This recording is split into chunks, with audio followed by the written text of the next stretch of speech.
Hey everyone, Shade here with my Four Elements monk build. I wanted to build a party that was mostly monks. I have 3 monks in this party. The other one is my cleric bard because I wanted to have a caster that could cast haste just to kind of help out. Plus I needed a healer, even though I think late in the game the healing starts to fall off and I'm just mainly running a haste bot. But so far, I'm level 5. This party is really strong, especially after level 4. I'll get into why. And I just kind of wanted to try something different. I hadn't seen many Four Elements monks out there, and I thought somebody might want to play it. So I'm going to give you my low level, maybe even talk what to do at higher level, because after today, after I'm recording this, I'm going to go into some Cyberpunk because 2.0 releases, so there may be a little bit of lag between getting a late game build for this character going. So I just want to preface it with that. That being said, I am streaming on Twitch. I'll be streaming Cyberpunk starting tomorrow, so if you want to check me out, you can check out my Twitch, which is linked in the description box below. But without further ado, let's jump into the monk. Okay, let's go into the monk. So race doesn't really matter. Good monk races are probably Githyanki for the extra spells. Same thing with tieflings. Halflings add lucky, which can be a pretty good racial feat as well. But it's really up to you. I chose drow just because I didn't have a drow. That's the only reason I chose drow. But you can choose whatever you want. At first level, monks get Flurry of Blows. On your bonus action, you get to do 2 quick attacks in succession. It's really strong. They also get key points starting at level 1. It does cost key points to use Flurry of Blows, but then they also get Unarmored Defense, where you can add your Wisdom modifier into your AC.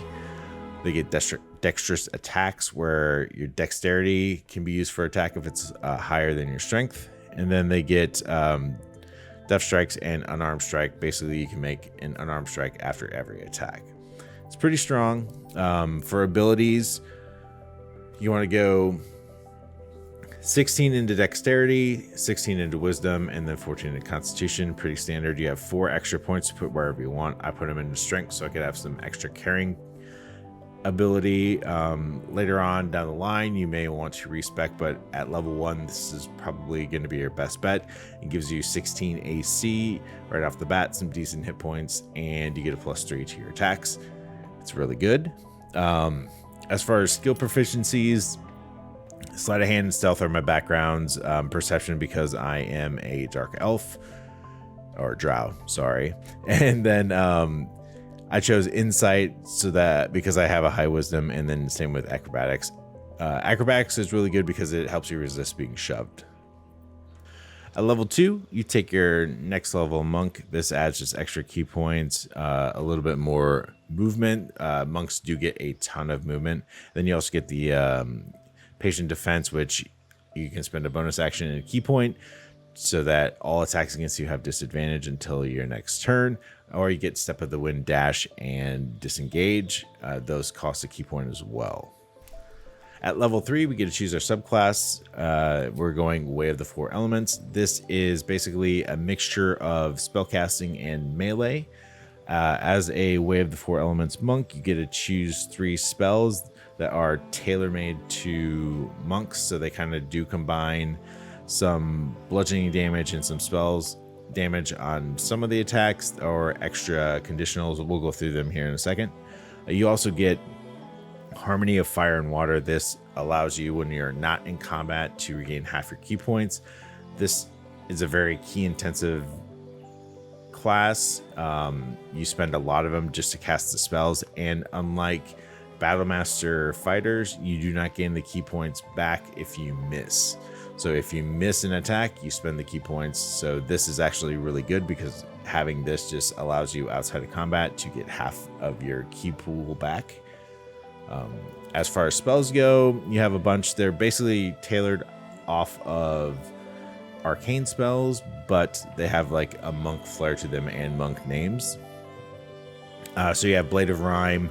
This does a d10 of piercing and 2d6 cold. The special part of this, though, is that you can cast it while you're silenced.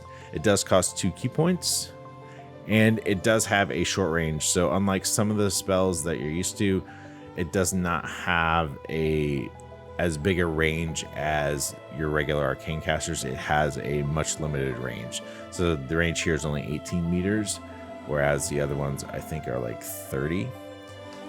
So just bear that in mind. You don't have the range of an arcane caster. You still have the range of a melee fighter. You also have Chill the Mountain, which is just like your Frostbolt. This is 1d10 cold damage up to 18 meters, but it also only costs 1 key point. Fangs of the Fire Snake. This does bludgeoning damage and fire damage. It only has a 6-meter radius. It costs a key point, but your next melee attacks for the next round, so reaction, bonus action, all those, do an additional 1d4 fire damage. I do want to say that you also do 1d4 fire damage on your ranged attacks, because I've done it where I've used this and then I've attacked with a crossbow and it still does the d4 damage. Fist of the Four Thunders is just like Thunder Wave. It does 2d8 thunder, and it also pushes all creatures within the radius. It's got a 5-meter and it's 2 key points. Fist of Unbroken Air pushes a target back and knocks it prone. So this is a single target version of that, but it also knocks him prone for a turn. That's 2 key points as well. Rush of the Gale Spirits. This is kind of like Gust of Wind, so you can just spend a couple key points and to push things off balance, to push Cloud Kill out of the way. It just kind of helps you clear things. Shaping of the Ice is basically you create an ice block that allows you to climb places. I haven't tried this out, but it kind of sounds pretty cool utility if you really want to do it. It only costs a key point. Sphere of Elemental Balance is just like Chromatic Orb. I think you can choose them both. I haven't chosen this one yet, but I think you can choose any of the elements, and they're all represented here. This one just says Thunder, and it's 2 key points. Sweeping Cinder Strike is like Burning Hands. It fires in a radius for 2 key points. Touch of the Storm is Shocking Grasp. Basically, the spell has advantage on creatures with metal armor, and target, if they get hit, cannot use reactions, and it costs a key point.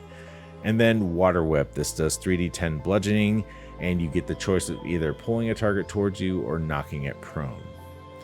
The spells I like to choose are Fangs of the Fire Snake, Water Whip, and then Fist of Unbroken Air. This gives me a good mix of damage, a low key costing spell, but also some conditionals too, like I can knock back, knock prone, or pull towards me if I want to. Plus the extra fire damage is really good, especially once you hit level 5 and you get multiple attacks. So that's what I would recommend going with, but you can kind of go with whatever flavor you want for your monk. Next up is level 4. We do get the choice to replace the spell. So if, say, you didn't like one of your choices, you can choose just like some of your other spellcasters choose, and you can go in and replace them with whatever spells you have available. We also get a feat. So this is where you can either break the game entirely and respec your character, or you can try something different. So if you want to respec your character, you can go into Tavern Brawler. Tavern Brawler on a monk is pretty broken because it not only doubles your strength modifier on damage, but it also does it on attack, which just completely breaks the game. I have it on 1 monk in this party. If I had it on all 3 monks, it would really just make the game just laughably easy. I really think if they want to change this to make it not as powerful, take away the attack, I'm fine with the damage, but having the attack and damage double my strength is just insane. But if you want to, if this is your only monk and you want to have that, you can go ahead and roll this. But what I'm rolling with is ability improvements. I'm going to be, for each feat chosen, I'm going to be going up. I'm going to max my wisdom out, and then I'm going to get 2 more points into dexterity. I'm going to probably wear the Cat's Grace outfit. I forget what it's called off the top of my head. I have it in most of my characters have been using it. Plus, you can get it in Act 2, you can get it really early, but that would set my dexterity to 20. So essentially, I'd have 20 AC. And then I'm going to probably talk to the mirror and get more wisdom, because there is a set of boots that you get when the Githyanki monks are attacking Orpheus, or whatever his name is, that allow you to add your wisdom bonus to damage too. So I think that could just kind of help this one keep up with the one monk that I have going Tavern Brawler. But that's just me. If, like I said, if you have only one monk, you can take Tavern Brawler. It's very broken, but it makes monk keep up with some of the other pretty broken characters. And finally, at level 5, like I said, I haven't leveled up. I'll talk about some of the future levels here. At level 5, we do get extra attack, which just kind of opens up a lot more options, like your Fangs of the Fire Snake. You know, you can do more fire damage. It starts really affecting things. You also get Stunning Strike for your weapon and your unarmed. So if you want to use those, you can use those, spend a key point. But you can also, in a round, you know, I can use Fangs of the Fire Snake twice if I want to. I don't think it's worth it unless you really want to do some damage, but you don't get double the fire damage on your next attacks. You only get the single one. So I would recommend doing like Fangs of the Fire Snake and then maybe another spell. But like I said, this class gets pretty key intensive, so just bear that in mind. Let's move on to Lae'zel. She's also part of this party, and she is a Way of Shadow monk. It's a little bit different than the Elements monk. It adds a lot of utility. It's not bad, and later on in levels, you get to do some pretty cool things like shadow stepping around and even a shadow strike at level 11. So we start off with Lae'zel, monk. We went through all the monk stuff, so I'm not gonna double it up. Her abilities are pretty much the same as my other monk. I don't know why I pumped up her charisma. I think I was thinking something else. So I'll bump back into strength just for extra carrying capacity. She's also 16 dex, 14 constitution, 16 wisdom. And she also has athletics, acrobatics, insight, and intimidation as her skills. I basically chose acrobatics because the shove is awesome, especially for melee characters. Shove resistance. The less you get shoved, the better. The less times you get dropped into a chasm, whatever. And then insight's always useful. Level 2, we get all the good stuff. Monks get patient defense and the step like the winds. At level 3, we get to choose our subclass. And as I said before, we're going to go for Way of the Shadow. This unlocks hide, a bonus action hide. It doesn't cost key points. You get a hide if nobody sees it. It's pretty nice. You also get Shadow Arts Pass Without Trace. It costs 2 key points, but you get a plus 10 to stealth checks until long rest, but it does take concentration. There's also Shadow Arts Darkness. It allows you to basically cast a darkness spell for 10 turns. It takes concentration as well, but I find it pretty useful on the battlefield to kind of manipulate people to go where I want them to. You also have Shadow Arts Dark Vision, which gives you dark vision until long rest, which Lae'zel needs because she's Githyanki, so that is useful at times. And then you also get Shadow Arts Silence. This is a concentration spell. Also, it costs 2 key points and creates a silent bubble. It's useful against the harpies. I'll say that because I used it. But you can use all this stuff. It has a lot of really good utility. I think a lot of people don't like Way of Shadow because they thought that it was going to be more roguey. This is kind of roguey, just without the sneak attacks. So I think people don't like it simply because of that. You also get the cantrip Minor Illusion, which kind of helps distract while you steal things. At level 4, again, I didn't mention this before, but we get slow fall, so we get resistance to falling damage, but we also get a feat. And again, I'll mention that if this is your only monk, you can go Tavern Brawler. I was thinking about maybe trying to see what a Tavern Brawler Shadow monk looks like, and I might later on down the line. But like I said, Karlach, who's my Way of the Open Hand monk, is going Tavern Brawler and just wrecking things. It's crazy. But for her, I am going to do some ability improvements later on at 8 and 12. By the way, this is going to be another pure monk because I want to see what Shadow Strike does at level 11. It does, I think, like 3d your fist damage plus like 3d8 psychic damage for 4 key points. So I want to see how strong that is. Plus it teleports you behind things. So I'm wondering what maybe an 11-1 rogue, like an 11 monk 1 rogue might go. But I'm also just toying with just having a 12 monk. But what I choose here is mobile. Mobile is actually really good, especially on a monk. It gives you crazy move speed. I'm getting almost 40 with Crusher's Ring. I get almost 40 when I dash, and monks can dash on a bonus action. But what mobile gives you is an extra 3 meters of movement. It also gives you mobile evade opportunity attack. So if I move after making a melee attack, the thing that I attack does not get an opportunity attack against me. And then you also get evade difficult terrain. When I dash, difficult terrain doesn't slow me down. It's actually pretty good, especially like I said, for a monk, because they have just crazy amounts of movement, and this just kind of adds to that and gives it a little bit more utility. Then finally at level 5, they get all the other monk goodies, the extra attack and the stunning strike, but they also get this. They get Cloak of Shadows. So this lasts 10 turns, and you just basically, it's a action and you turn yourself invisible. The only caveat is you have to be in a lightly or heavily obscured area. So if you're near a light or something, it's not going to work. Or if you wander into a light after using this, it doesn't work anymore and you become visible. So a good thing to do is throw down darkness, then use this the next turn, or find a good place to hide and then cast this if you're heavily obscured. It works.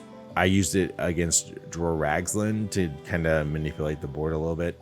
So there are some utility uses for this, but I think it's actually pretty cool, especially if you are in a dark place, that you can have a free, it's essentially a free invis. It doesn't cost anything. It's just an action. So you can use this and abuse this if you want. And we have Karlach, who is my open hand monk. Right now I am still running the same thing as everybody else, with a little twist on things, but we start off as always with monk to get all the cool monk stuff. This one I went 16 dex, 14 constitution, and 17 wisdom. I'm thinking about maybe using Ethel's hair to give her 18 wisdom. You notice she is going Tavern Brawler, but I have not touched my strength at all. I am abusing Hill Giant potions, which you can actually abuse until you kill Dror Ragzlin, I think, or clear out the all 3 goblin leaders. I don't know exactly when that happens, but after every long rest, you can go back to the druids and buy the elixir of Hill Giant strength. There's 3 of them. She has 3 in her inventory every time. It's 288 gold. I got 12 of them for her, and those potions give you 21 strength, and it lasts until your next long rest. So it's perfect because I can use it for quite a while until I get the gloves of Hill Giant strength, which would set my strength to 23. But that's why I don't have a high strength right now. It's just here, and I've been using the 16 dexterity and 17 wisdom to up my AC, because if you up your strength, you have to give up something, and usually it's dexterity on this or wisdom or Constitution, I guess, if you want less hit points. So you have to give something up, whereas with this and abusing Hill Giant potions, I'm not. And her skill proficiencies are athletics, acrobatics, insight, survival. It's pretty much the standard of acrobatics and insight that I chose as her monk skills, because acrobatics, like I said, resistance to shove is awesome, and then insight's always helpful. Level 2, again, get all the monk goodies that we've come to love. Third level, we get our subclass, which we are choosing Way of the Open Hand. Way of the Open Hand specializes in Flurry of Blows. Basically, it adds conditionals to your Flurry of Blows. You get either prone or stagger, which they can't take reactions, or push. Level 4, we get our feat, and we take the always amazing Tavern Brawler. Like I said before, this basically doubles your strength modifier on damage and attack rolls for unarmed attacks or throwing or improvised weapons. So once you take this, don't wield any weapons. Just go with your bare fist, and you'll do just a lot of damage. With 21 strength, it's a +5, so you basically do +10 damage and have +10 to hit. Basically, the only time you'll miss is if you roll a 1, especially this early in the game. It's a crazy buff. Level 5, it gets crazier because monks get the extra attack, like I've mentioned previously. So having 2 attacks, doing 16 plus damage per attack is just insane. And then you also get Stunning Strike. Now at 6th level, I do have a monk build already in one of my earlier builds. The Sorlock build has basically this build outlined. I also have the Spunk build, which is a Spore monk, basically Circle of Spores, and Way of the Open Hand monk. With this one, I'm going to go Open Hand 9, Rogue Thief 3, but I'm going to go Open Hand to 6, because at 6 you get passives that add, I believe, 1d6 damage, either Radiant, Psychic, or Force damage to every attack, and that's a passive that you can change with a free action, so you can change it whenever you want. And then I'll get 3 levels of Thief to get my extra bonus attack, which, because Flurry of Blows is a bonus action, we'll get a bunch more Flurry of Blows, and then we'll go back and get the rest of Open Hand Monk to get the Resonant Fists. As far as gear goes for my team, I just, like I said, just have stuff that I've gotten. Karlach, because she's Open Hand, doesn't wield any weapon. I gave her Underdog's Bravery for advantage on melee attack rolls when surrounded by 2 or more foes, because I just send her in and let her just mop stuff up. I am wielding the Vision of the Absolute, which is the spear that you make from the Owlbear and the first True Soul you kind of run into.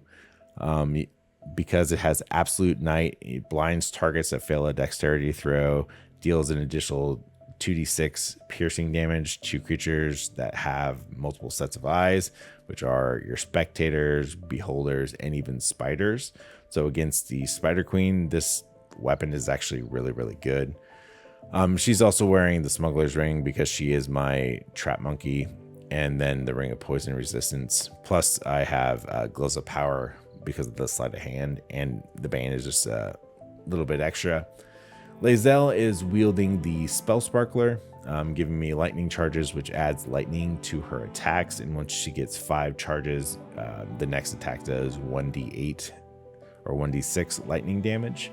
She's also wearing the Patient Bracer, the Bracers of Defense. This just gives 2 more to her armor class to bring it up to 18. And she has like the Swarzy shoes for the extra jump distance, and then the Haste Helm just to get momentum. So she has crazy movement speed. She just goes all over the battlefield. And Shadowheart, like I said, is my Cleric 1 Bard 11, because I just want to have a haster and a healer, especially at these lower levels. That's it. This is the kind of monk party I've been rolling for a little bit. It's really fun. It's really cool. I suggest you try it. Once you hit level 4, it gets really strong. And like I said, you can choose to use Tavern Brawler, or you can choose to not. As I said, I'm only doing it with one character. I might try 2, but it might just get too easy. So use it at your own discretion. But again, I am streaming on Twitch. I will be streaming the new DLC for Cyberpunk 2077 starting tomorrow with the 2.0 drop, and then it officially drops on the 26th. So I will be doing that for the foreseeable future, but I'm definitely coming back to this party to finish it up because I just want to see where it goes. Where the Elements monk is really interesting because you can get up to basically like fireballs and some other spells. As you gain levels at 3, 6, 9, and 12, you get to choose more and more spells that do different things. So you basically get like 2nd level spells and 3rd level spells. So I'm excited to see it. I hope you enjoyed it. If you did, please do the YouTube stuff, and I will catch you later. Thanks.